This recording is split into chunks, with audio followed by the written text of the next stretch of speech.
It is our final match of the day, and we're seeing the #1 seed from Brazil versus the underdogs from Thailand. Can we call them the underdogs? Yeah. Yeah? You think so? This is the #1 seed, so you can call them the underdogs. So J-Team were underdogs as well, right? Against Team K, so... Underdogs, sure, sure. These were the underdogs, right? But right now, we are seeing Omegha Esports. And Hels, you were saying how these guys can't be very flexible in draft. Should be interesting to watch. Yeah, definitely. They're very flexible in drafts. They pick so many different kinds of champions, and you just don't know how to draft against them. And we've seen during this competition, during the Icons, this is a very important thing to have as a team. If you're very one-dimensional, your drafts are not going to go well. But against this team, you can't really outdraft them. Yeah, and Stuart, you wanted to bring up one of the players that we need to watch out for, which is Aomine over here on the Dragon Lane. Aomine, this is the player we have to look out for Omegha. He didn't play a single AP champion in the whole of playoffs in World Tour. He played consistent AD carries, Draven, Vayne, Ezreal. This is something that we need to look out for, especially in the draft as well. We need to see that are Omegha going to play this same style when it comes to the Icon stage and when it comes up against, you know, the SEA teams, the Chinese teams as well. He was in the All-Star team in Brazil as well, and he had the joint most MVPs as well for his team. So he's definitely one player to look out for. Just one of the many players to look out for. I'm looking out for the whole team, quite honestly, because I feel like, of course, these teams from Brazil, lots and lots of energy, and I feel like if they are as excited as Liberty, we'd have to take a look back at Liberty and just how energetic they were with this win. It was just way to look at that as a party. This is just like one of the best celebrations that I've seen in esports so far. Just look at that. Oh, I love that. And when teams have emotions like this, that's what makes it more fun, right? Like when you can hear the team scream. The fans are also gonna be, how do you say it? They're gonna scream as well. They're gonna be more emotional as well. So that's what makes it so beautiful to see a team like this win. And I feel we're gonna see the same today. Exactly, exactly. I mean, the passion from Brazil as well. You know, we see it on social media. We see it, you know, on the stage here as well with the players and everyone back at home as well. We even saw in the World Tour as well. You know, I watched the finals. The fans in Brazil as well. They're so amazing. Exactly, and they will be up against Buriram United Esports. There's a little bit of an interesting change with Buriram United right now. They've made a roster swap heading into groups. As you can see, in the mid lane, we have Cat-type in for Archony. Stuart, I'm curious, you know, we have a lot of swaps here in the Icons, in the Icons so far. How do you think this is going to affect Buriram? Yeah, we're not too sure what's happened here. I mean, you know, Cat-type coming in has played for Invade Esports before, which is the same team that Triple V and What the Jess played for as well. So they're going to have a little bit of synergy there. But the thing is that Cat-type is a Baron laner. Noel is also a Baron laner. So there might be some swaps happening there. There could be the potential for potential role swaps when it comes into the game as well. Even though it says that Cat-type is mid lane, he could potentially go up to the Baron lane as well. But in the middle of a tournament as well, when they've already played with a roster during play-ins and now they're changing it for group stage as well, it's something that's not really, you know, doesn't really fill you with a lot of confidence if you're a Buriram United fan. Exactly. This is the time when you should be building up on your synergy that you've created during the play-ins. Not exactly, you know, taking something out and then trying to do it all over again. But Hels, you mentioned, you know, you are impressed with Buriram as well as with their drafts. So although you mentioned that, like, with regards to team fights, this might go over to Brazil. I am not as impressed of BRU with their gameplay, but I am with their drafts. Every single game, their drafts were just phenomenal. And I talked about drafts twice now, so the draft is going to be incredibly interesting to watch. Who is going to win this draft, and then who is going to win the game, right? Okay, all right. Well, really, really quickly, predictions. Which way do you think this series is going to go? I went for Buriram. Omegha. I do. Ooh, okay, we're split, and I'm definitely for Buriram. Oh, that's interesting. That is very. I didn't think that you would go for Buriram. Oh, okay. All right. Noted on that. Noted on that. We are just about ready to step into this game. Rafa and Riku, are you guys ready? You better be as well.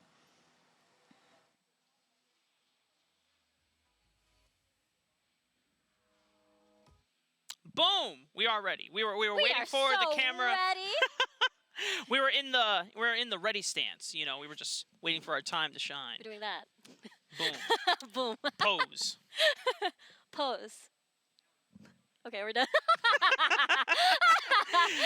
The chat is just like cringe. Yeah, cringe. Play the game. Look at them though. Look at you posing too. But, they there's the saw swag. us. They saw us. They're like, Yeah. yeah, we can one up you. Yeah. Honestly though, I think that's led by What the Jess. What the Jess kind of has like the charismatic. Oh yeah. Kind of like leadership type. And it's just kind of swagging up on stage. Even in their victory against Liberty, where they had to hold on despite a dominant lead, Liberty almost snatching the game away from them in that split push attempt from Freaks and Kona. And What the Jess, I just remember his facial reaction after the game was like, we almost lost. Yeah. they almost beat us, guys. Ooh, sweat. and that's the thing. Omegha Esports watching their fellow Brazilian squads in Liberty being able to see how they played against Buriram, what Buriram's strengths were.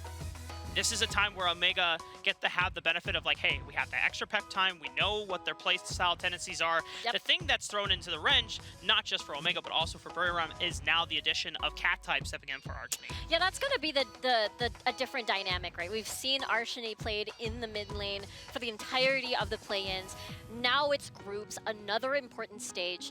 And with this switch up, it makes me wonder what the dynamic is going to be. Is it because when we look at Buriram's playstyle, it's very heavy roam side, right? They play Golden Feet on a very aggressive carry or something that is able to snowball, and then What the Jess helps facilitate that one. And Hells was talking about, hey, Buriram, maybe Hells is not particularly a fan of the gameplay so far, but he loves the draft.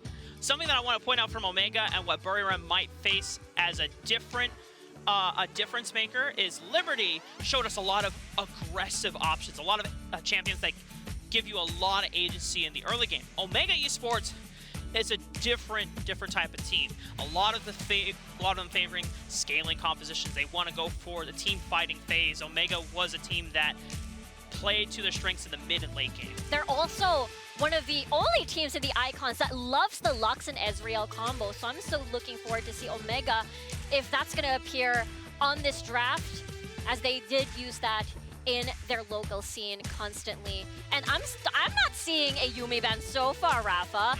And we know that once What the Jess doesn't get the Thresh, he has already never mind. They're gonna ban themselves.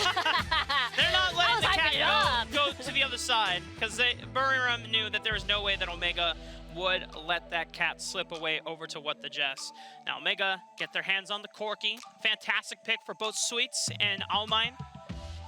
Yeah, this is gonna be a mystery, right? There's a little bit of flex going on. And BRU, I feel like this time you have to have the Ziggs here to make sure that you can match the wave clear and even have a better wave clear.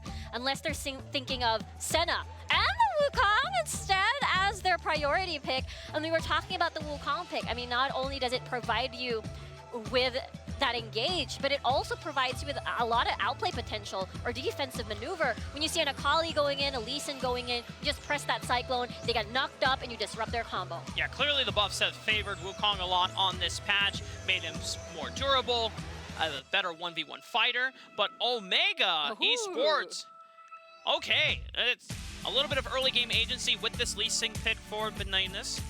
Garen for the top lane, I'm assuming for Hoya, although Sweets could technically still play it in the mid lane, and flexing that Corki over to Almine. And this Morgana pick, this is a champion that we don't see too often here. Yeah, because there are just so many other priority picks that you can use. There's always the Ziggs bottom lane, there's always Varus, there's always the Lux. So now that we're seeing a Morgana, meaning that BRU can pick up a Jax in this draft, because if you pick up Morgana, it's basically a dead giveaway that you need a hyper carry or a carry to make sure that they stay alive when they jump into a fight.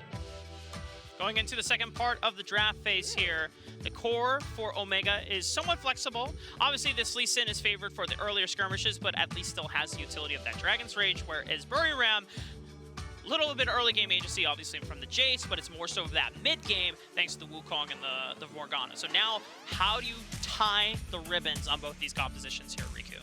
Yeah, so far, right, BRU still not revealing their carry. With a set locked in for BRU, these are all setups. What are your finishers? Jace needs to snowball to deal a lot of damage. Where's that Black Shield gonna go to? It makes me wonder if this is a Yasuo composition by any chance. Oh. I know I keep hyping it up when I see the Wukong, but they could make a complete turnaround and just pick something else that we do not expect. Perhaps a Vayne. I mean, I would be hyped for a Vayne. Oh, yeah. Oh, never mind! Omegha picks it instead! Okay, well now, Omegha Esports. Woo! Oh, baby. Okay, we got a lot to unpack here, Riku, but if you go back to the Wild Tour Grand Finals, Yes. Almine slammed this pick. No stranger to the late game marksman. And now Buriram, they've revealed their pick. It is going to be the Varus for VVV. We already saw a spectacular performance out of him during the play-in stage, but now all eyes are on Omegha Esports in this vein. If Omegha can endure the early game, the constant poke from this triple poke composition from Buriram and this Jace, Morgana, and the Varus, this Vayne will tear everyone to shreds. But the problem is for Vayne lanes, the Vayne early game is so crucial. How do you escape the early lane? I feel like Omegha said, that's a Morgana bot lane, that's not a support. Then boom, BRU pivots to one of the strongest counters of the early game. That's the Varus. Triple V has used that many times in the WCS, and he is incredibly strong in that pick. And Golden Feet with the Jace as well. One of the few champions that is strong enough as a skirmisher in the early game. Remember, one of the beautiful things about Jace is that his transform being available level 1 allows him to have access to double the amount of abilities per level. So he has essentially double the amount of available burst damage compared to a lot of the early game junglers. One of the few that can scrap with something like a Lee Sin if played well. All the damage and the skill shots connect. I'm so excited to see this matchup, this draft. Hel's mentioned that I'm excited for Buriram's draft, and that is what they basically showcased here. Not the Morgana Dragon lane, but instead a support. And I'm excited to see how Almine escapes that early game, because that is the biggest test of Vayne should escape first before setting off. And how better to represent that trust in the rest of his team in a quote that he had in talking with one of the Brazilian casters who is here on site. I believe Kazuki got him a chance to do a quick interview with him early on. Hold up, exhaust coming out. Buriram, we're ready to take it to him. But Almine, one of the things that he said that really left an impression on me, I'm gonna try to do my best to not butcher this Portuguese. Não importa quem tá na sua frente, importa quem tá ao seu lado. It doesn't matter who we are facing, who is in front of us. It matters who is on our side. And Almine saying, I'm taking this Vayne because I don't care what Buriram draft in front of us. I don't care what they draft against us. It matters that the rest of my team has my back and can support me. And that's crazy, right? Because the tools that you have now, I have with me Selena on this Janna, which is a Janna. It's a pick that we never really see. The first one in Icon so far. The first one in the Icon so far. Because usually you get something like a Braum to escape the laning phase. You get something like a Gragas with a big disengage. You usually see something in the mid lane that supplements another. You get another enchanter basically for that Vayne. Topside though, Huya's in trouble. Flashes from Noah and Huya though. Noel shows the power of the Wukong early on. You can't disrespect the damage. But here comes Benignus getting a flash out of Cat's Eye. Crazy, crazy start so far. And I feel like this lane has been winning. The Vayne lane against the Varus lane, they're getting priority. One of the weaknesses of a Vayne is that if you're up against a Varus, you're gonna get poked hard, you're short range versus the Varus, and you do not have wave clear versus the Varus. What is happening now? This combination with the Janna is changing that dynamic. The range abilities and the auto attacks from Selena gives them the additional pressure so that they can actually combat against Varus's poke and the push on the wave. What the Jess, I mean, obviously, if he can get in range, those two champions are incredibly squishy. He can do a lot of burst damage, but the question is, can he even get up to that place, get up to them in the first place, and you can't. If Selena's playing the champion well and is piloting the lane well, you've got slows from the second ability, you've got a knockup for the first ability. It is just so oppressive to get up, and so far, Almine and Selena playing that lane super well. And that's the reason why it's scary. It's a scary state for Buriram. Omegha is doing so well. But on the other side of the spectrum, though, we've seen that first blood. Noel versus Huya dueling it out 1v1 without the help of the junglers. Oh, Benightness. Dragon's Raid on the cat side, but flashed away from what the Jess before the Facebreaker connects. Haymaker, a little bit more damage, forcing Benightness out of the rift. He's actually going to look for maybe some Honey Fruit here. He's going to sustain back off of the camps, but Buriram bullying them out, and now they have this pressure. Maybe they rotate to the top side. They do. Huya does not have flash. Noel is poking Huya out. This is going to be a dive. Accelerated Shock Blast doesn't quite connect from cat type. The minions were blocking it. Oh, no, Dark Binding's not there on Huya! It's not a 1v3, it's a 2v3 because the minions block all the damage from Buriram. Cold Feet with the Flash Dark Binding, but Huya dodges it. Just one more out attack. The Tormented Soul. Oh!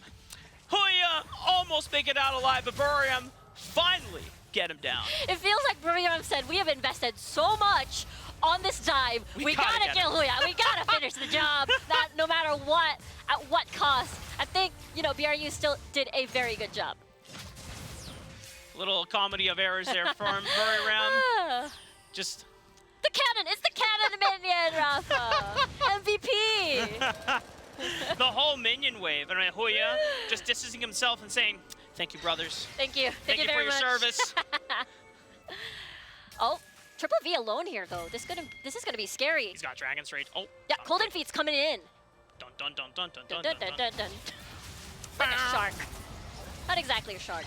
Honestly, it's so hard to dive Triple V with the wave clear that the Morgana and the Varus provide. So this is really good, despite what they're just going home. Yeah, VVV still had Flash, so, and without Flash from Benightness, it would have been so difficult to pull off correctly, because if he tries to go for the Dragon's Rage by getting behind him with Safeguard, he flashes it, he gets kicked to safety, and then he's behind enemy lines. He doesn't have any way out. It's super hard to commit. But Omegha Esports, for the Brazilian fans, you know, they are, I imagine that they're saying, okay, this is cool, Omegha, showing strength early, you know, not just sitting back. This is one of the things that Omegha had to deal with against Vivo Kid, and it wasn't until later in that grand final series where they started, you know, playing a little bit more aggressive in the early game. Here on their first game at the international stage in Singapore, they're already showing that they're ready to take Buriram face to face. And now they're getting that Rift Herald already. That's going to be a very big momentum pusher. Especially the fact, bot lane. Noel says, Huya, what's up, man? Whoa! Oh, the Honey Fruit, so clutch. Literally 1 second later, definitely would have gone down to Noel. An attempt made by Buriram's Baron laner, unfortunately for them, does not go their way. Omegha staying strong. The charge is going to come in. They're able to get turret plates.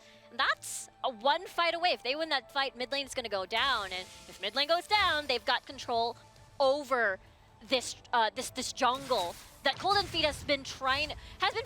You know, he's a Morgana jungle. I believe this is the second Morgana jungle that we're seeing right now. I bet Health is very happy to see this one. And right now, the reason why Noel has been winning these duels is because it's amazing. Wukong, you mentioned the buff. Divine Thunder picked up. Meanwhile, Sweets. Wow. That's scary. That's so scary. Divine Thunder, Wukong. Yep. Hurts. It hurts so much. That monkey stick carries quite a bit of damage with it every single time. Oh, for sure, with that Divine Thunder. And right now, the end game for Buriram, of course, is a killer team fight. The killer setup is what the Jess, Golden Feet, Soul Shackles, and Noel's Cyclone. If everything comes in, if everything is layered, that's perfect, especially if they get Almine. Because remember, Soul Shackles can detect whenever Almine's on ult.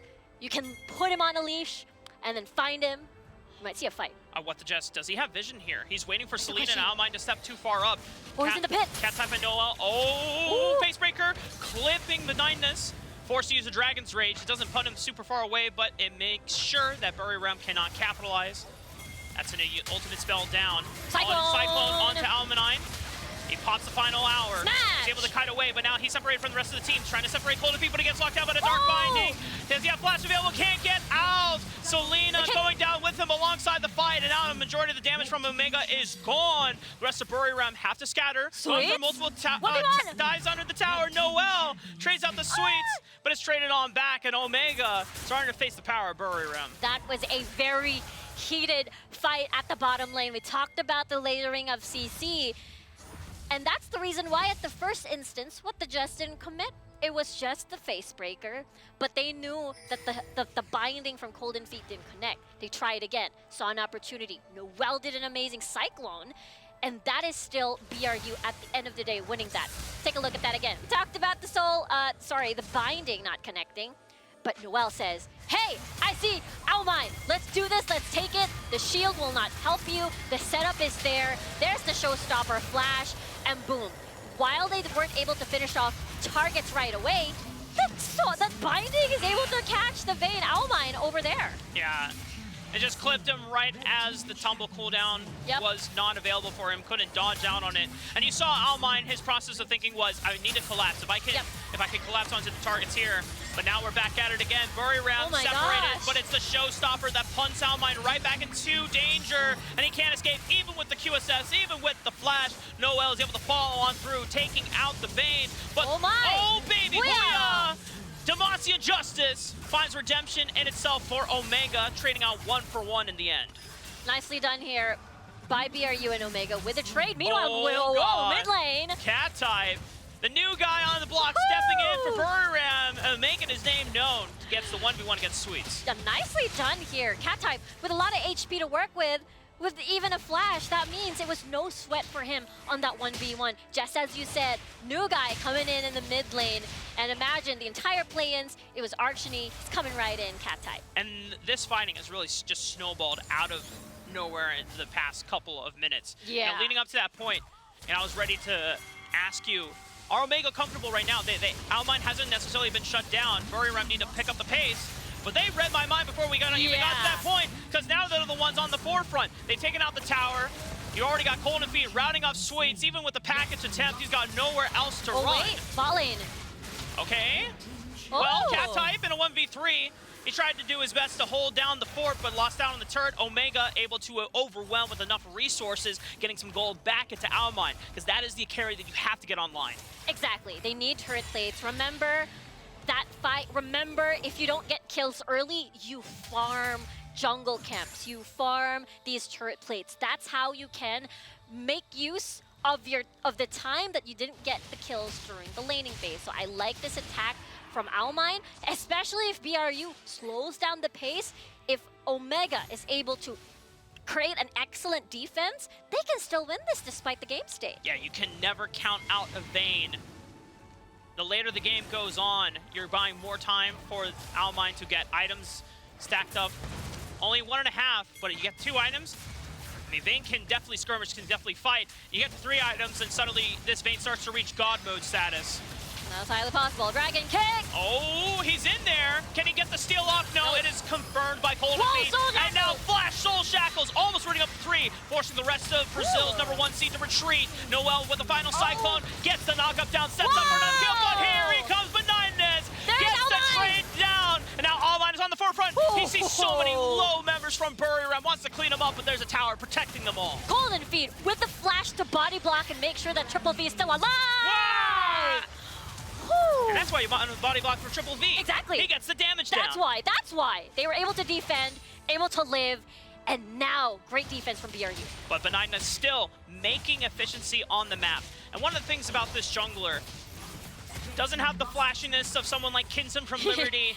Doesn't have some of the utmost aggressive power that Lord showed in Vivo Key, but one thing that so many people talked about is his reliability, his function as a team player to be able to step up to whatever the team needs him to do. Unfortunately, they don't get the Dragon Steel here, but the way he plays this fight out, dipping in, back and forth, finding kills and finding ways to set up the fight so that Omegha can find trades even in a deficit. Yeah, he's able to position well to make sure that Almine can step in. Look at that. Amazingly well done by Benignes here. The exhaust is going to drop in. This is, oh no. Oh God, Selena.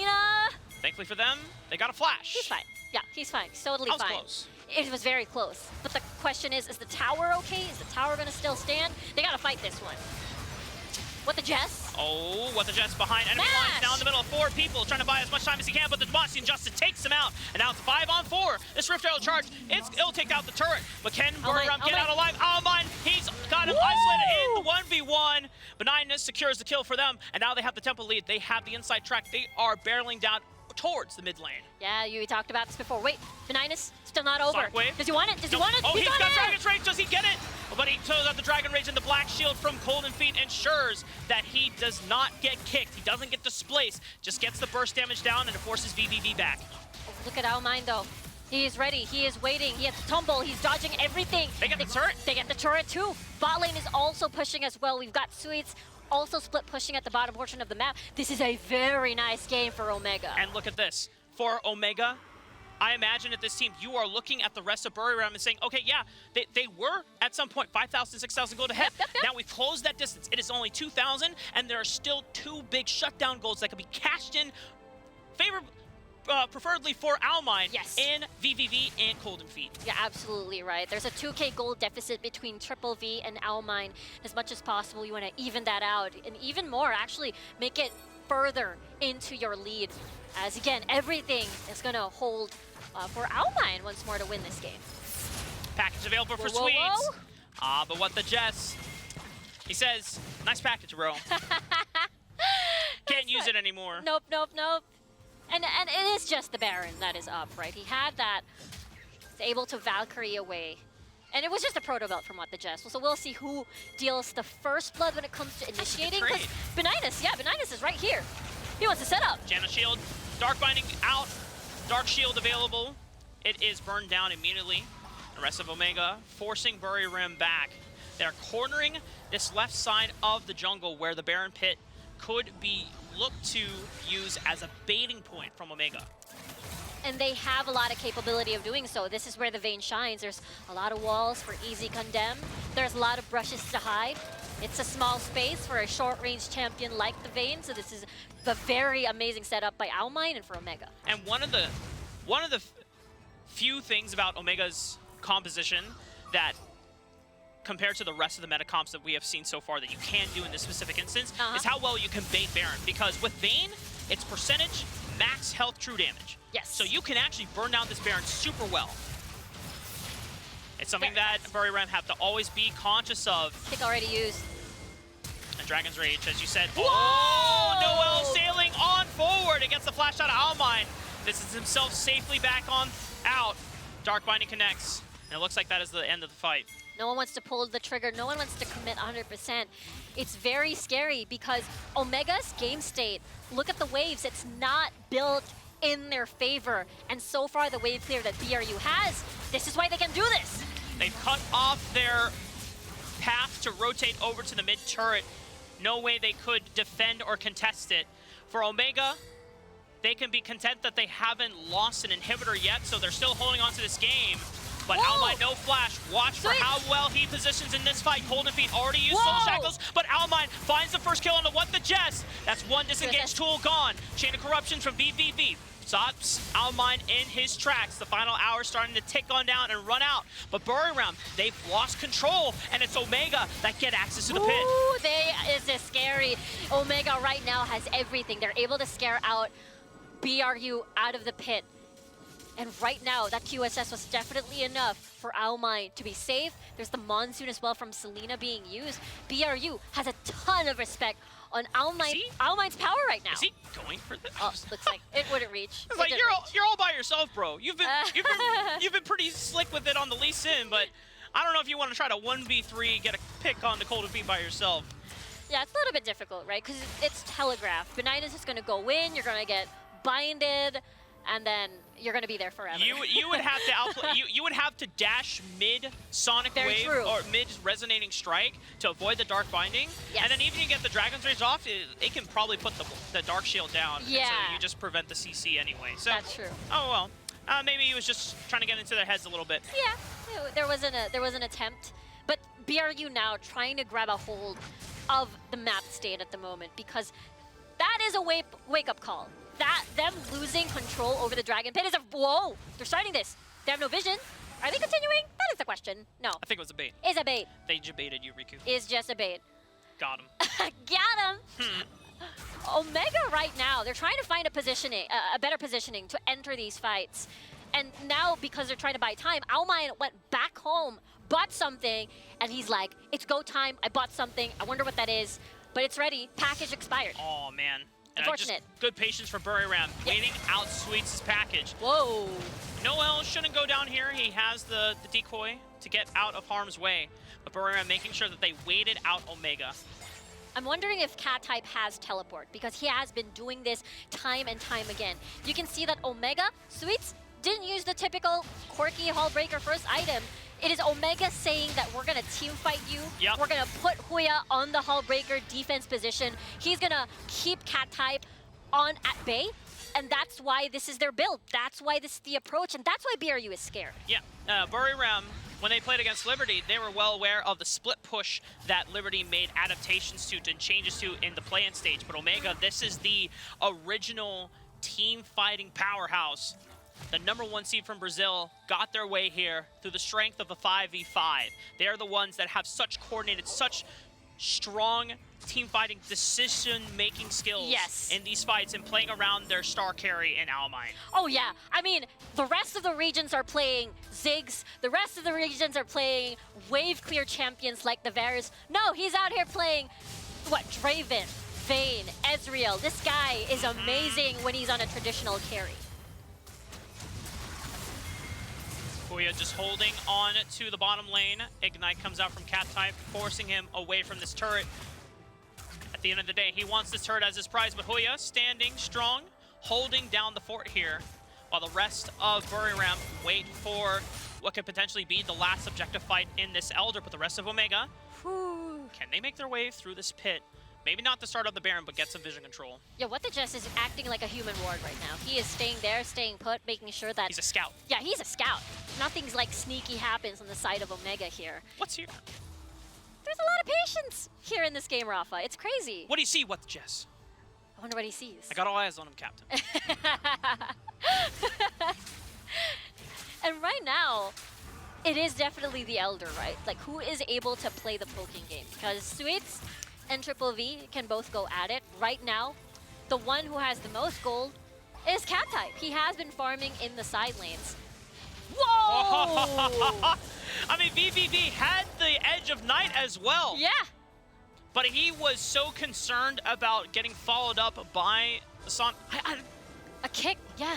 Lots of respect. That's a flash down. That is so crucial. Elder isn't coming up for the next 40 seconds, I believe, with the timer not showing up on the screen at the moment. But Benignus looking for something here. Another flash. And the Condemn is fantastic from Almine. Takes out What the Jess. That is one engage tool gone from Buriram. Almine here with the crazy Condemn. That's 30 seconds more or less for What the Jess. But meanwhile, the response for Noel is, I would take this tower! Cat-type wants to... Oh, look at this! Cat-type, yeah! They're going Baron! Cat-type is forcing Omegha to respond to the split pushing on the bottom side of the map. That's 3 people here, but who's going to check the Baron? There it is, Huya! But they pulled off the Baron. And now Omegha, they're able to deal with Cat-type. The rest of Buriram, the bluff was made. Omegha answered the bluff. They've lost out Cat-type. What the Jess still 12 seconds. Elder's running at 2 seconds. Oh my word, this is massive, Rafa. Omegha is getting everything. The fact that Cat-type made sure. It's uncontested. Yeah, it's uncontested. Because that's 2 members gone. Teleport, that's gonna come from Omegha. Buriram can't do anything. Are they going Baron? No, it's too late. They can't do this. Yeah, no. They don't have the damage to burn down the Baron as well. Like, this Varus is great at poking, right? But it's not known for burning down large health objectives like this. Nuh-uh. This is Omegha's game to win now. We're reaching like 20 minutes already. The fact that they also have that Elder Drake added stats on an already scary late game with Almine here on this Vayne. The early game, Buriram made the first moves, but Omegha Esports are the one that are now holding the fist up. They're the ones with full control. Huya is about to face check into 3 people. He has no idea. Chain of Corruptions lands. How tanky is he? Can he escape? He still has GA.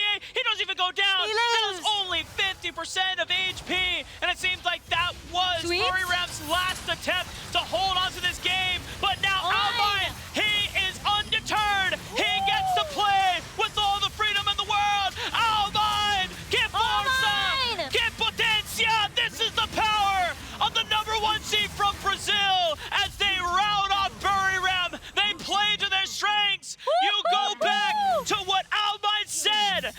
importa que están a su frente, importa que están a su lado.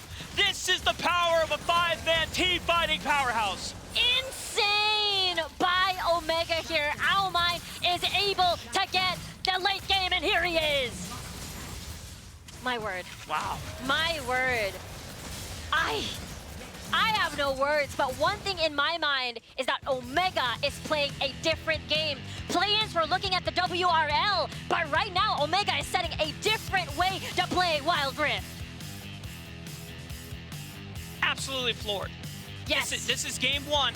It's not the series over yet, but Buriram, undefeated in their group, respectively, have just gotten an insane reality check against what the other representative Brazil could play. They played against Liberty, they saw the split pushing tactics, and they were almost caught by surprise, and they said, okay, yeah, you know what? We've gotten a taste of what Brazil has to offer.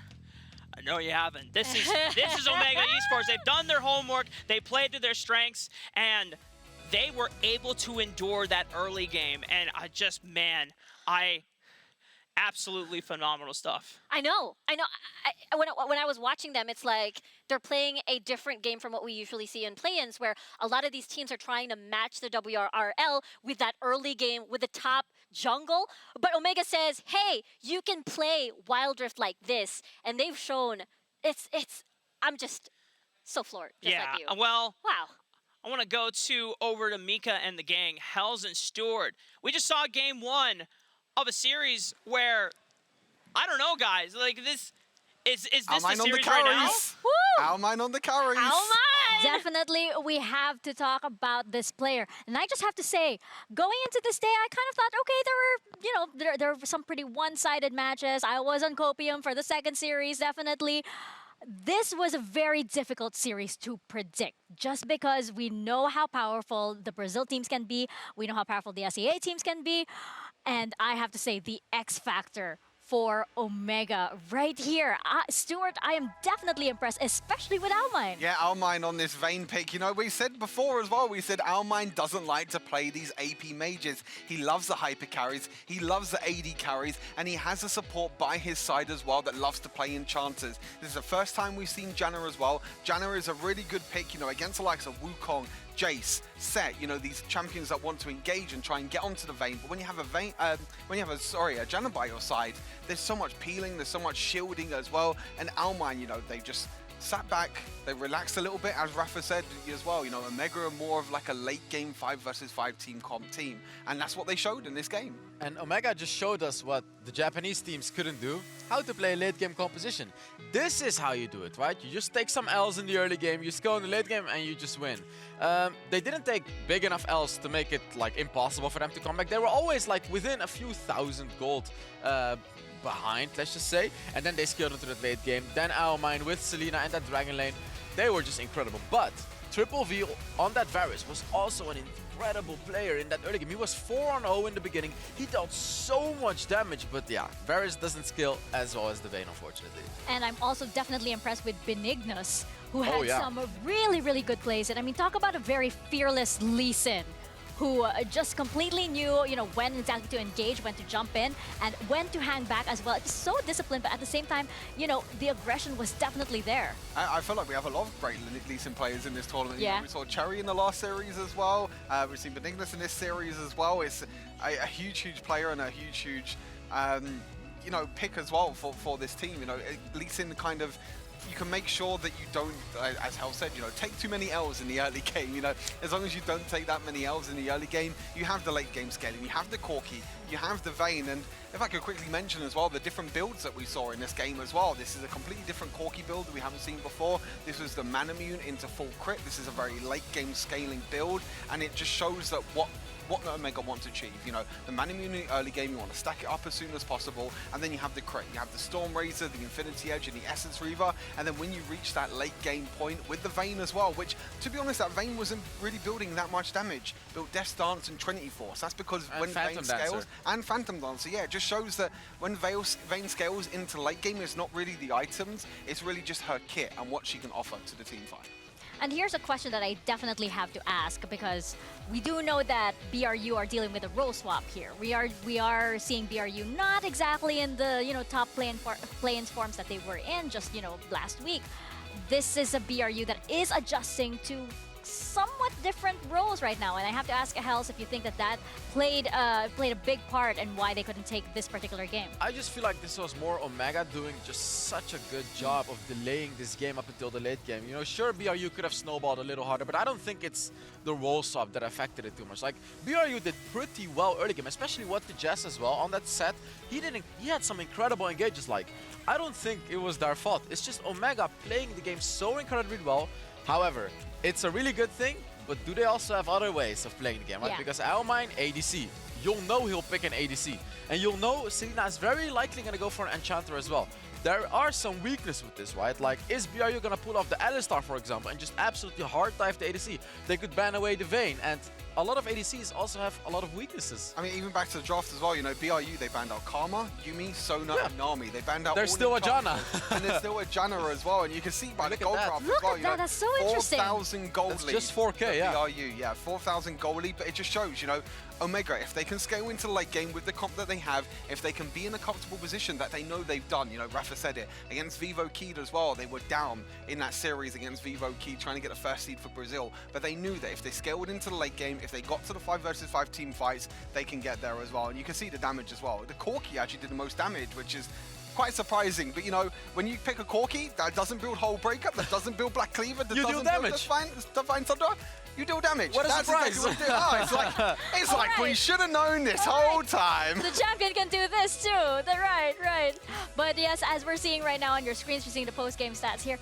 I think it's so interesting how close the game actually was. Yeah. I mean, I think it's the closest game that we have had so far today. To be fair, like, you're saying close, I wouldn't say it was super close, because I kind of saw it coming. Like, sure, the first 10 minutes were close, and even, BRU was winning, but you could see it coming. Omegha was scaling, right? Like, you could see they knew it as well.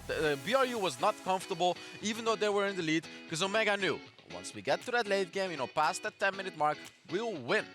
There's a point during the mid game as well where Almine got the pick in the mid lane where they got that kill, and then Cat Type was trying to split push in the bot lane. They were trying to get that as well, and they were trying to make sure that they try and get a tower in the bot lane, but they couldn't. They weren't able to.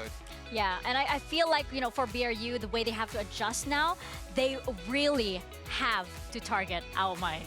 I mean, they do need to focus their attention on this player who really is one of the star players here in Omegha, and they have to keep an eye out for Vinigus. I feel like, if BRU can build around this, they could take this game. We could be going to a Game 3 today, but I am so impressed with what Omegha Esports has shown here. Oh, we can definitely go to a game 2. I feel BRU can definitely take a series. Like, draft is going to be super duper important, though, because this game just felt like not unwinnable, of course, but it's just when you get to that late game, you'll lose. And it's so easy to lose against that composition that Omegha Esports has, because with the Vayne that can push you into the wall, you're just dead, right? So I want to see BRU target ban some champions like this. Like, if they did their homework against Omegha, ban out some of their pocket picks and counter out the picks that they bring out in the draft.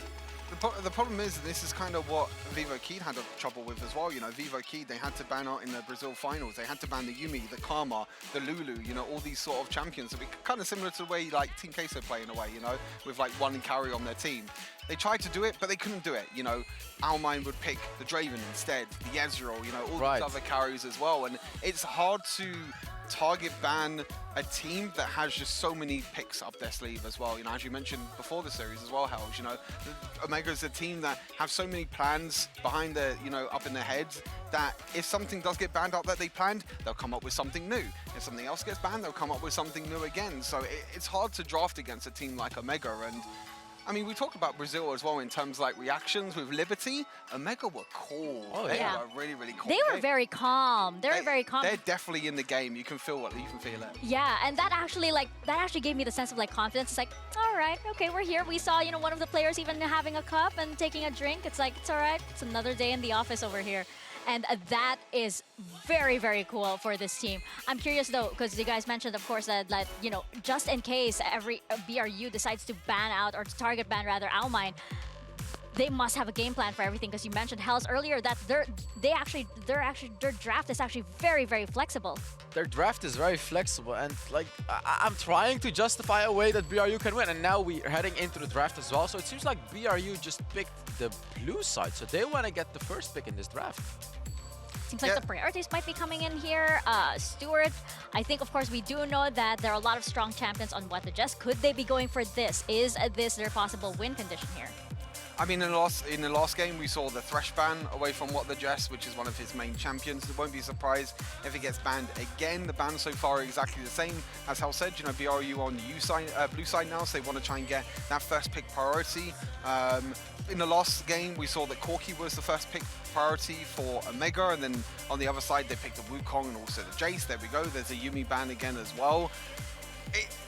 Like I said, it's hard to draft. It's hard to figure out what Omegha wants to play, and it's actually, you know, BRU that bans away the Karma. It's actually Omegha that ban away the Yuumi because they don't want to give that away. And there's a Thresh ban as well. So two champions that What the Jess, you know, knows how to play. As Hal said, you know, in the previous game, it was a really, really good performance on the set. And there's a Lucian first pick, which we haven't actually seen in quite a long time, to be fair. Yeah. Was it?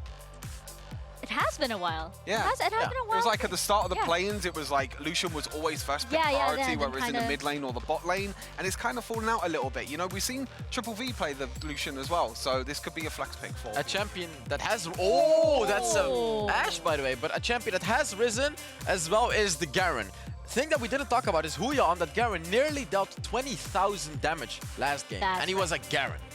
Now we see an Ashe, however, and picking Ashe this early on in the draft is a bit of a risky thing because you don't really know what you're up against, and Ashe doesn't do as much damage up until the late game. And I mean, look at that Ashe Stewart. She looks amazing. Brazil do not care if they pick Ashe early or not. Brazil is a region that loves the Ashe pick.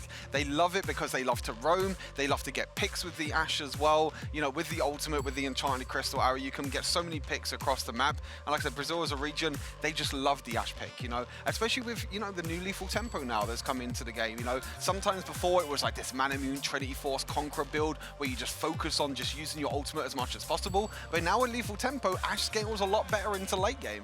We're seeing the Morgana in as well, which had some success from BRU, but I feel like, of course, you know, they're definitely missing those massive support picks from the side of What the Jess. We do see the Lee Sin once again, so I'm expecting some great plays from Benignus once more. And wow, that was a really high kick from Lee Sin. I look over my shoulder as if, I mean, he's really there. He's really there, guys. Don't worry, the magic is still there. And it definitely got colder when Ashe came into the picture. But yeah, Hells, right now, I'm thinking last two picks here for both teams. What could be different this time around going into game 2? It's the Janna ban. I love this Janna ban because honestly, what does it really do? Because there's still a lot of champions open that can still do the same, right? Like you have the Lulu, you have the Nami. I do love the Lee Sin from Omegha though, because Lee Sin is that type of champion that enables your allies, right? He gets you through that early game, enables your allies. And Benignus has the perfect team to be enabled. These guys are going to carry him in the late game. So I feel BRU did make some sort of a mistake not banning out that Lee Sin, especially because they picked the Camille as well. Lee Sin can push Camille out of that Hextech ultimatum, which can yet again save Aomine to allow him to carry the team fight. And I feel like Stuart... Lulu got banned as well. Lulu got banned as well. Definitely a lot over here on the sports side. But Stuart, earlier we did mention how Omegha Esports here, they know how to play into the late game. They could be funneling that towards the Ashe as well. And we see the Nami come in now to support her. It's hard to ban out Omegha, I'll be totally honest. You can't. It's going to be the same thing as before, but BRU's comp looks really, really strong right now. It does look like it is going to be a Lucian bot as well on the side of Triple V. So we got the Lucian versus Ashe matchup in the bot lane, and we got a Lux as well for Suits in the mid lane. This is something that he played in the Wild Tour as well. This is a pocket pick for Suits in the mid lane. We've seen him play it before, and this is all about the pick comp. You have the Lux binding, you have the Ashe Uncharted Crystal Arrow, you have the Tidal Wave as well. This is all about the team fights. This is all about what Omegha loves. And that means this is probably going to be one fiery matchup. Once again, expecting a lot of things from Omegha, but hoping that BRU can pull through because, of course, me on the SEA side. I'm sure Rico is joining me as well, and Rafa very excited for Omegha Esports. Do I have my guesses right, guys? Damn right, Mika. Yeah. You are so right on the money. But Buriram here are ready to take it back to Omegha. They saw what Omegha had to offer, a lot of the late game team fighting powerhouse. But at Buriram now saying, hey, you know what? We need some scaling on our own. We're not going to disrespect that scaling potential. And now they have some tools that can better allow them to shut down Omegha in the early game. Exactly right. We're looking at the draft, and remember what we said during play-ins. Why has Lucian been incredibly popular, and why it has been banned? And the reason, or one of the reasons why, is if you see a Lucian in a draft, it deters you from picking hyper-scaling champions because you do not want to face the early game bully Lucian in the early game at the dual lane. So I like this first pick from Buriram United Esports, especially the fact that they had to face the wrath of Almine on the Vayne. Yeah, and the flip over to the Ashe now puts him more into a utility perspective, and it's Noel. It's Noel. He's playing in the mid lane with this Lucian. And there's a lane swap. There's so many things happening. It's like we skipped a year, and this is what the next meta is looking like. The exhaust comes out. Do they get the flash out of cat type? They are pushing to the very bitter end. They get the barrier out of cat type. Not the flash, but still summoner advantage, or at least a 1-for-1. And you look at Triple V and What the Jess right now. They're trying to back away. They're trying to meet the bottom lane, Almine and Selena, to match that lane swap. This is nuts. Yeah. This is nothing we've seen before in the play. Absolutely incredible. Like, what a fantastic early game plan from Omegha, because you saw what the mind games were like during the draft phase. Yeah. The Lucian comes out because Buriram is very anticipating that, okay, a late game hyper carry marksman is coming from Almine. Almine says, okay, I'm going to go for utility. Good flash. Wow. From Almine, What the Jess, great attempt and making sure that they are getting a summoner advantage down.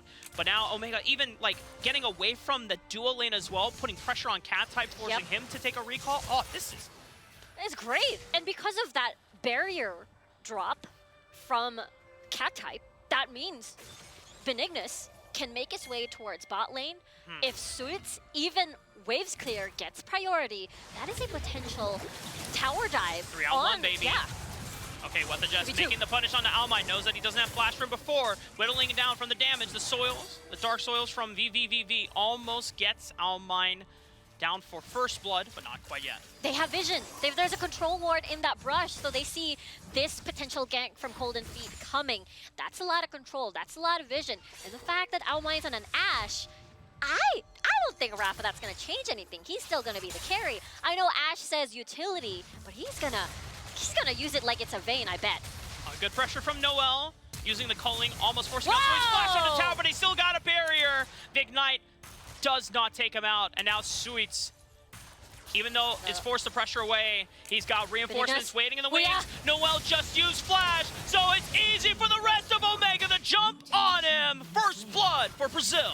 Omegha is doing it right now. BRU cannot read what the next thing Omegha is going to do, and I feel like that unpredictability is throwing BRU off the charts. Who are you coming to collect this minion wave? We're only under 3 minutes, Riku. Omegha striking first. Once again, this isn't... Arrow! The arrow from Almine! The final spark from downtown, the cat type! He has flash. He's forced to use it to get out over the wall. Doesn't go down, but the pressure is so overwhelming, even early on. Usually when we see an Ashe, right, it is a very good 1-3-1 pick, because you basically send an arrow from the side lanes, and whoever is at the 1-3-1 basically on the side pushing is going to finish off the kill. But this time they're using it during the laning phase, burns more summoner spells from cat type, and that means when Benignus drops by at the bottom lane, they can finish off cat type. And if Game 1 wasn't a prime example of how coordinated, how strong the 5-on-5 is for Omegha, you can tell from the coordinated global ults that how much they are talking to each other. Yes. A lot of coordination. Good bubble. Nice flash from Almine. Dashes and gets out of the way of the grand entrance from What the Jess. Even forces his own flash as he was under the tower. Exactly. You can tell that BRU is... It feels like they know that they need to do something. They need to shut down Almine while the laning phase exists. Because when he's unleashed, it's going to be so hard to reach him again. It's going to be the same game number 1, even though they have a lot of all-ins. We saw earlier, they had the set. What the Jess was on the set. They've got Golden Feet on the Morgana. It didn't change anything. They had a lot of CC. Arrow again! And Noah still doesn't have flash. Light Binding, Final Spark, Boom. Sonic Wave! Omegha Esports on the board once again. 2 kills so far to Benignus, and we saw how well he executed his early agency in the game last time in game 1. I know. Now the Lee Sin again once more. He's doing so much. He's meeting every single lane and making sure that a summoner spell is burned, if not, even a death. Another 1v1 happening here, though. He still has barrier. Huya pops it. Wind Slash comes out. Demacia Justice. Woo! That was close. Too close, too close. It was a cat type eating 1 tower hit. That could have been it. That's going to be even. Just an exchange of summoner spells. Actually, Huya pretty much held on to his flash. Cat type still has his barrier. And that's going to be important because that's the first herald of the game. Oh, man. There's no flash from Almine. He tries to distance himself, but he knows that he's been routed off. Selena, accepting the fate of his Dragon Laner partner, is able to get out with a flash.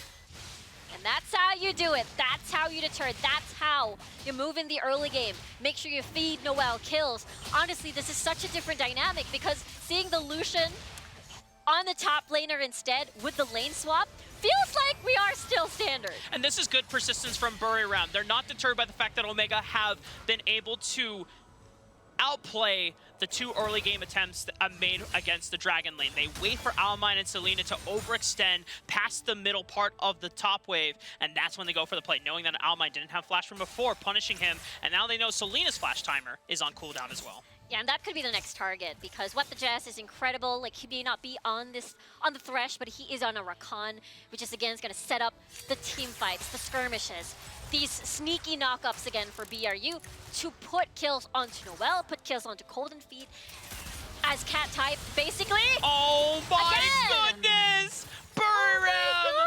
Golden Feet thought that he was lying in wait, setting up the pick, but he was on top of a ward. It was Omegha that sprung the trap right back. I want to give praise to Omegha's vision control. Wait. What the Jets now making his move onto Huya. He still has flash. Barrier not quite off cooldown, but still enough to get out alive. Their information, the hawk shot. And now they're going for more. The way that they use information and making the right decisions to propel them. Whoa, Benignus! And the Tamaluco! He was going crazy, but Buriram are able to answer right on back. Despite the fancy feed from Benignus with the kick flash, they are now the ones on the forefront. They're counterattacking with the Final Spark. The response from Suits all the way from the mid-range gives them the second win to answer right on back. Almine cleans it up. This is such an insane game, Benignus, with the flashy moves. I love it. I know, it was just so... That was the smoothest insect I've ever seen so far in the entirety of the icons. And right now, Omegha is able to still fight back because Sweets was able to get that final spark, chunk them down enough for low health, and BRU basically like, retreat! And they couldn't go back. And you saw that Buriram were able to capitalize on, even though the kick flash was pretty slick. Super good. A little too far out because they had reinforcements waiting in the wings. Golden Feet comes in to punish, but then the rest of Omegha are able to answer right on back. This is another example of a game where, like, Buriram are... We thought that with their dominant performance in the play-in stage, they would be the ones that were leading the tempo, that Omegha would have to be matching their pace. It's Omegha that are the ones that are leading the pace, and Buriram are trying to catch up. And it's all because Omegha is playing a different game. We've seen a trend, again, that the WRL has been setting this trend of top and jungle, but no. Omegha says skirmish, pick comp, fight, lane swap. It doesn't matter. Their unpredictability and the way that they play Wild Rift is so different. BRU doesn't know what's coming next. And it's just it's even contrasting what we saw in game 1 because there was such a focus on making sure that Almine and Selena were pivoted away from danger so that they could scale on safely. This time around, Almine is being used as a engage point, a starting point to start a fight somewhere else on the map because of the global utility of the Ash Arrow. Especially if you combo that with a final spark. If the damage is not enough, you got Sweets there finishing that setup. And the fact that every single time an arrow is there, you know that Benignus is there. You know that Selena is there to combo Sonic Wave, kick into a bubble. It doesn't matter what the layering CC looks like. Omegha executed so well. And I wonder how much of Omegha learned from their fellow brother team, Vivo Kid. We saw in the Wild Tour Grand Finals, one of the games that Vivo Kid were able to take off of Omegha Esports was a composition centered around the Ashe. So many other tools that could follow up on the Ashe arrow, but it was a global tool pick combo. We're seeing it used to perfection. Benignus goes in for the kill, but the mobility from Buriram allows them to escape. They suffer a lot of damage on the back end, and the Rift Herald could be the next target. Yeah, it seems to me BRU not using any summoner spells just yet because it's important. There's the Rift Herald. Look at Noel's positioning here, though. Is he able to set up this flank? Is he able to set up? Oh, Cattype trying to advance forward, gets caught by the light binding, the rest of the damage falling up. Puya steps on front, Benignus goes on back, peels back from the back team, and now he goes back in. Dragon's Rage through 3 people, almost takes out Cold, and Vini's forced out, but that doesn't leave VVV any room to get out. Benignus flashes out, gets alive safely, doesn't even go down. Omegha Esports just turning up the heat. Oh dear, yes, Omegha. Crazy team fighting, crazy skirmishes. BRU has no answer, and so far, now they're getting all the objectives.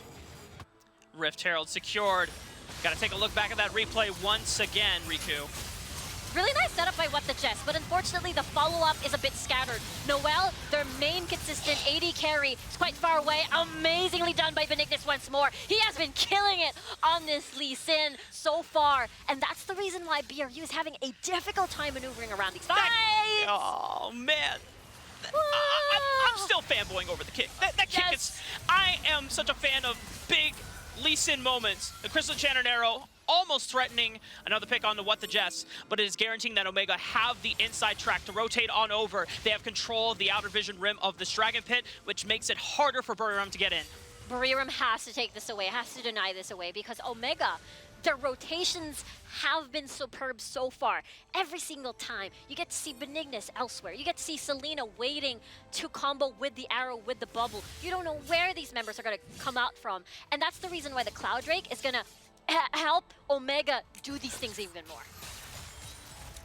While we have a moment to breathe, and Omegha are setting up for this Dragon Pit. You know, go back to the general scope of what this group is. This Group C, Fun Plus Phoenix, and Flash Wolves, the other two teams that are in this group. Omegha Esports. Eventually, no matter who goes on through, Buriram or Omegha, Fun Plus Phoenix is the ultimate raid boss. They are the team to beat. But being able to take out this series puts you in a better spot to escape the group stage and get into the knockout. And based on what we judge from Buriram and Flash Wolves, and during their play-in stage, good smite from Benignus, making sure that it doesn't get stolen by the culling. Arrow from downtown. Yeah, this series win is so important for establishing so much momentum in this Group C. Are they going to get a kill? Cattype trying to run out. They got the tower, but what is the price they must pay? They overextended quite a far bit of it. Cattype almost living through the bitter end. So much mobility expended, but they cannot run away from the power of Omegha. Yeah, I swear, you're right, Rafa. This is the biggest confidence boost, morale boost to get through the raid bosses. Benignus thought What the Jess was going to fall there. But having that big 2-0, you're right, is going to help them immensely in this group. I mean, a lot of the casters refer to this as a very dangerous group, one of the group of deaths that we have here. And honestly, they're doing everything right, Omegha. Right now, they're looking to 2-0 this series. Not gonna lie, Rafa. I'm a WCS person. I'm an SCA fan all the way. But Omegha impressing everyone so much. They're making a believer out of you. And it's only a 1,000 gold lead, so like, you know, not to take anything away from the momentum of Buriram. There's still a chance for them. 2 dragons going over to the favor of Omegha, and the confidence and the absolute flair that they are demonstrating. This Enchanted Crystal don't... Arrow? Whew. That was close. That was close. Noel is going to be fine for now, but it seems to me Benignus is going to try once more. He's coming right in. But good thing Colin Feet is nearby. Never mind. I mean, this is a team with a WRL representatives and 2C representatives. Yes. And going back to even, you know, speaking with, you know, support from others, Brazil team Liberty, Mount Fritze, they're saying this is how we see the power rankings of the regions as a whole. WRL above everyone else. Yep. And the second region, WCS. Yep. Understandable. And they even had Korea above as a third, and they said, our goal was to match the power of Korea. We think if we can be on the same power of Korea, we'll be happy. If you can beat WCS, Yeah. the supposed second powerhouse region, Woo! that is huge. For Wild Tour, for the Brazil region, and the Christian Chanonero once again. Oh my gosh. Every engage for Buriram. Get the kick. It is negated. It is put down, but hold up now. Hold the phone. Cap the type is able to get one back on the Sweets. Wait. Can Omegha rally behind and look to clean up any stragglers here? It's actually Cat type that gets out clean. You gotta love the way that Owlmine plays in these fights. You get to see him move forward, but then go back. Again, his mechanics, I mean, I say that when he's on an Ashe, but he's very aware of spacing and how he positions around these scary fights, because you're up against a Morgana, What the Jess, with the setups that can easily punish you, because especially you're an Ashe, you don't have a lot of defensive options for yourself. So again, Owlmine, big favorite coming into the group. Rafa! I'm a fan! Riku is just absolutely impressed by Fangirling so just hard. to go from super hyper scaling marksman in the vein where it's all about you to then being Ashe. You're the team player, the role player. Now, you know, huge sigh of relief for Buriram, getting one kill out with no trade back whatsoever. Cat type seemingly coming online at could be a crucial point. Touching on the Enchanted Cristarero. It means that Omegha cannot capitalize on this pick. This is really good coming from BRU. I mean, I'm not...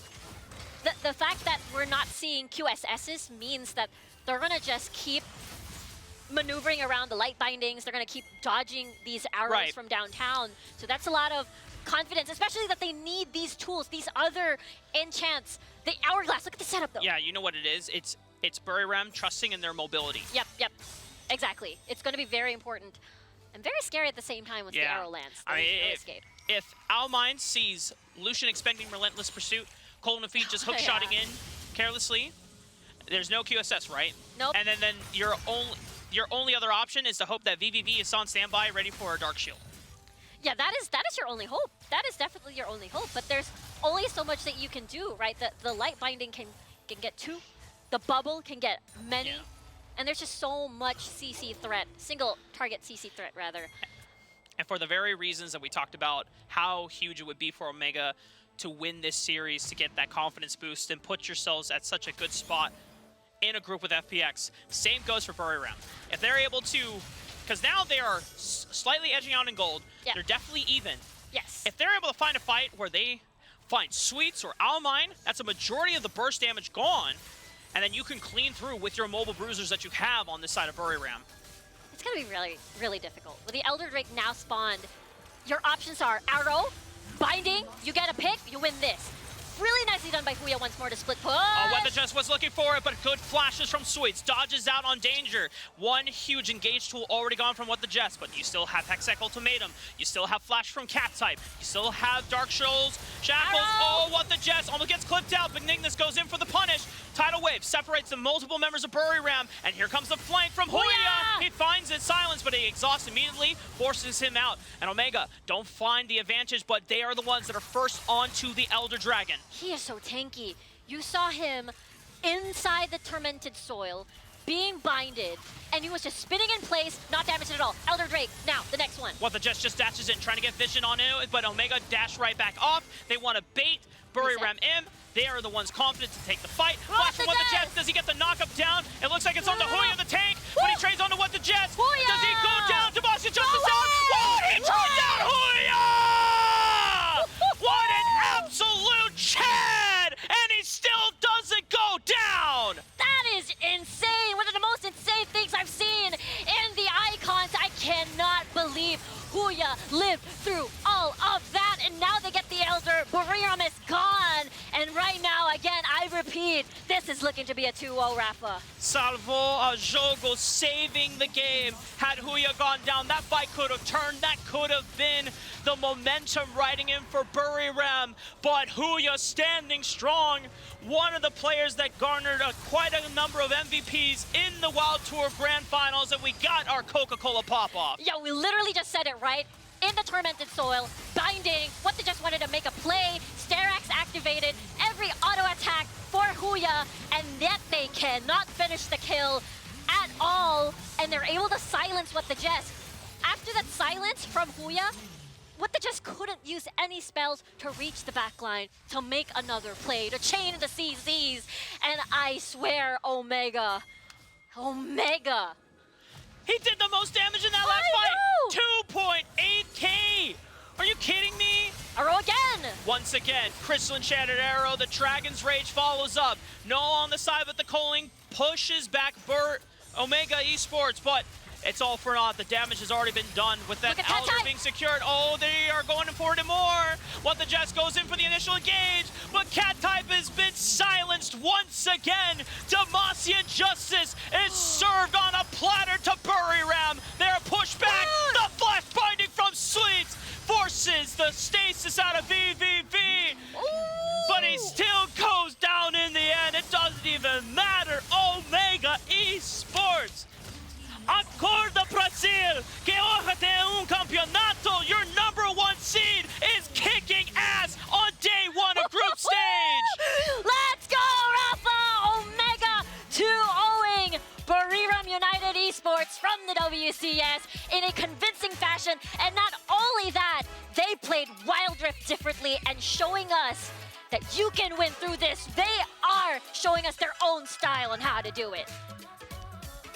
This is why you fall in love with Wild Rift in the first place. To see some of the best regions around the world come face to face with each other with their best representatives, showing these clash of styles.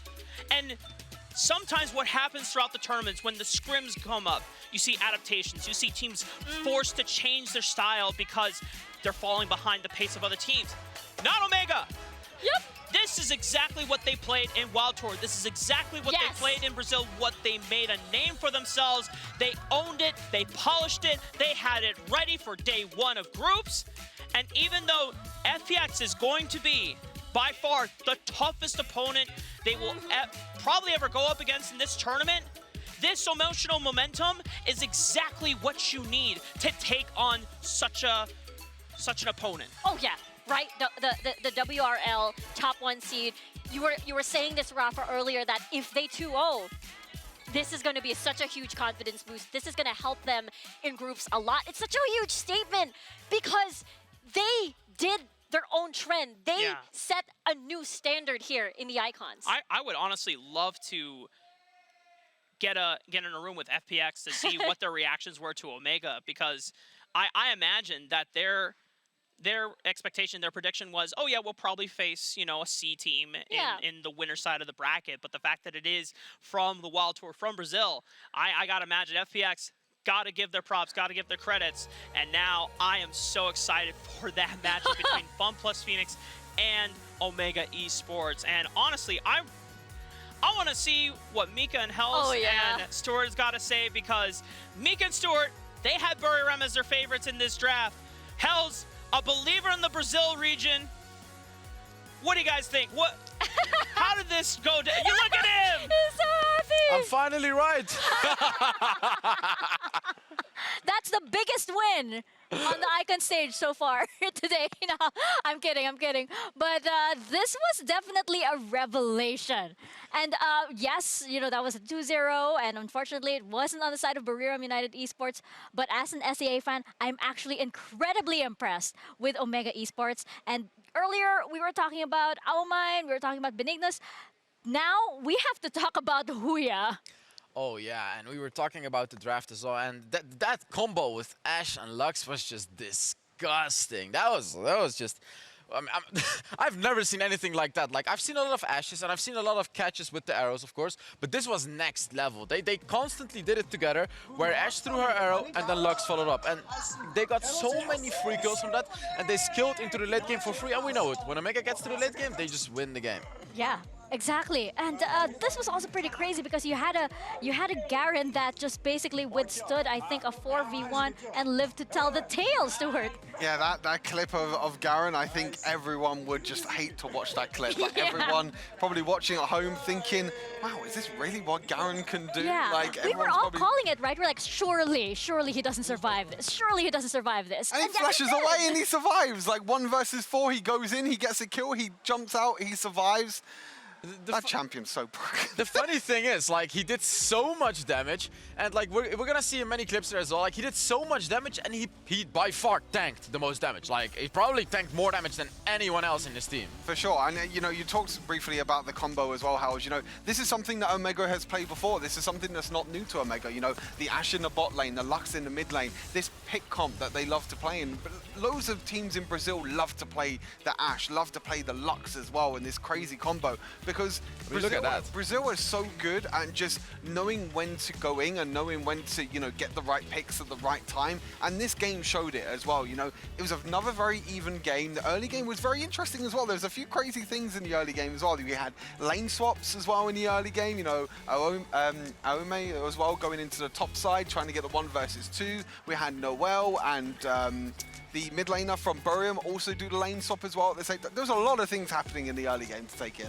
Yeah, and this was such an interesting series, also because it's a revelation. I mean, we discussed this at the top of the pre-show that it's like, oh, it's looking like the WRL and the WCS are the top regions and everything. I love that we are learning something new here. For the Brazil region, this is very, very exciting, and it looks like Omegha didn't even break a sweat up there. Right, I would say so as well. Like, even though it looked kind of even, I gotta say it went according to plan. You know, according to the plan of the draft of Omegha Esports, this was not really a challenge to them. So it's gonna be interesting to see when they face up against the bigger teams, the WRL teams. You know, what's gonna happen when they're up against them. Are they gonna be able to outdraft them as well? Are they gonna be able to? Oh, I think this is it, there, right? Yeah, that was the clip there. It just showed it. He just went in, he ultied, he dived, and then he just flashed away as well, and he lived. But All those Lux ults as well. Just yeah. it's perfect from Omegha. Yeah, I love all to of see the it. tidal waves. It's like, how do you even get close to them when they are kicking you away, when they're pushing you away, or you're probably frozen in place, and then there's a big Garen that comes at you. I mean, this was incredible for Omegha Esports. I'm now a fan. I'm not sure if they can turn me away from SCA just yet. Of course, on the side of Buriram, I know that they're working through some things at the moment, so hopefully they'll be able to bounce back. But I am very excited for Omegha Esports, and as you mentioned, Hels, this isn't anything that is new to them. So we're still seeing a Omegha Esports that is, you know, they're showing already the cards that people know that they have. I'm wondering what other They have secrets more. they're They have keeping. more. It's just like FPX. I believe these guys have more, so that makes it even more exciting. We still haven't seen the potential of these #1 teams that we haven't seen earlier. And here is the play. I mean, This is the play. just look at Garen. Surely he doesn't survive And he gets that that. I kill mean, as well. And then he flashes away. I mean, this is Garen. It's actually like the shields and the heals as well from the Nami, from the Lux at the same time, and he somehow just survives through the whole of it. You can see he's blinking red health bar as well, and he still survives. And it just shows how. And he teleports how back in. disgusting- Yeah, it shows how. like nothing disgusting- happened. Like nothing happened. You can see the gold lead as well. You know, it's still a very, very close game throughout the entirety of the game. You know, only about a 1,500 gold lead for Omegha. There was a point where Buriram also had a gold lead as well. But when it gets to late game, this is where Omegha shines as well, and that's what they did. They scaled to late game again. They got the Ashe Lux combo as well, which got them a few picks and got them that gold lead in the early game, and it just helped them throughout the entire team. I mean, look at that. Look at that. Did he do the most? He not the nearly most, did the most yeah. damage. And that's crazy to me. I mean, that's probably the craziest thing to me because he by far tanked the most damage. We saw it happen. And then for him to do that much damage on Garen as well. I mean, what's wrong with Garen? Crazy. It's crazy. I think we have a problem over here, and I think towards the rest of the groups, we're gonna see this champion quite a lot. I have a feeling this Garen is going to be a favorite for many, many teams. But you know what I like about Omegha Esports as well? I love teams with unconventional drafts. I mean, I love teams that push the barrier of what you can actually do in Wild Rift. All of these different, you know, champions, like straying a little bit away from the, I wouldn't even call it straying away from the meta, but more of like making the meta work towards what works for them. And that's exactly what Omegha Esports is doing, Stuart. I cannot wait to see what else they have. Yeah, stick to what they're good at. I think that's the main thing. I think coming into international and world championship tournaments, you know, teams like to want to try and adapt to the meta. They want to try and do what the best teams in the world do, you know, the Chinese teams and everything. They want to try and go towards their play style. But, you know, for a team like Omegha, they're just like, okay, we know what we're good at, we're going to stick to what we're good at, and we're going to let the teams play against us against what we're good at. And that's exactly what they did, and it showed in this draft as well. You know, the Lux, the Ashe, you know, these are picks that we don't really see too much from other teams, but Omegha know how to play these picks, and they did it to perfection. And that's the most fun to watch, right? When a team actually plays their own playstyle instead of trying to copy the playstyles of the better teams. Like, this is truly what's the most fun to watch, because they'll perfect their own playstyles and make it work in these games. Exactly. And as against we're looking FPX, at the brackets though. right now, this Group C, I mean, I told you guys it was already like the most difficult group to predict. It's even harder to predict right now, I feel, because right now we're seeing both SEA teams in the lower bracket, and then we're going to see Omegha Esports go up. How you feeling about that, Mika? Phoenix. How you feeling about that? Both SEA teams in the bottom half? I'm crying already, Steve. I'm holding back tears. As you were earlier today. I was not even holding my tears back anymore earlier today, to be honest. But yeah, this looks like a group of death to me. Omegha Esports, FPX, and the loser of that is going to be eliminated, or either going to get eliminated or eliminate another SEA team. So this could potentially be two SEA teams eliminated in a single group. We could see another BRU and Omegha matchup. And to be honest, if they match up again, I'm not entirely sure if Buriram Esports can manage to pull this through, especially if Omegha Esports actually shows a different side of them that Buriram might not know how to, you know, work around. And I feel like Buriram, you know, with this roster swap as well, it hasn't really helped them out at all. I feel like they didn't feel as confident as what we saw them in the playing stage. You know, the playing stage, they were confident, they were aggressive, and they tried to get early game leads in both of these games, but they just didn't feel as confident as what they did before. You know, with Cat coming into the team, with Noel as well, trying to do these roster swaps, lane swaps, and everything at the same time. When you do it in the middle of a tournament, it affects teams. You know, there's situations where it's just like you said, you know, before the series, when you get used to a team, when you get so much practice and scrims in, you know how you want to play. But then in the middle of the tournament, you say, okay, you know, we need to do this roster swap for whatever reason, and then things like this happen. You know, where they don't really feel as confident, and then they just get kind of stomped really by Brazil, which is a really, really big upset. Exactly. I mean, you spend all of these months definitely working towards a synergy so that you are in tip-top tournament shape. And then something happens, and it's happened to many teams here on the Icon stage, and you have to change things around. Of course, as a professional, you're going to adapt, but you can't deny that this definitely is a disadvantage for Buriram United Esports. We are going to hear, though, from definitely one of the players that has turned heads here on the Icon stage today. Let's go over to D-Gun and Omegha Esports' Almine. Thank you very much, Mika. After their victory over Buriram United, I'm joined by Dragon Laner of the Pride of Brazil, Omegha's Almine. Almine, congratulations on the win. How was that series for you? Obrigado foi muito bom você trazer a vitória, parabéns. E como é que tem sido essa série para você? Como é que foi essa série para você? Bom, essa série tem sido muito incrível de jogar, porque é uma série que a gente vem se preparando há muito tempo e foi muito bom ter ganhado ela. Well, it's actually like amazing to be able to play like this series. We've been preparing very hard in order to deliver our best games, and we are very happy with the result. Now, the English casters went crazy with your picks. They very much loved the Vayne. What is it like when you select these hyper carries that are highly mechanical and require you to carry? Todos os casters que fazem as transmissões em inglês foram uma loucura com todos os seus picks, principalmente com relação ao Vayne. Como é que é essa dinâmica de você selecionar personagens que são mais mecânicos, que precisa que você carregue? Então, eu sempre fui mono Vayne, sempre joguei muito de Vayne, é meu campeão principal. Então eu sempre tive uma facilidade boa com mecânicas e...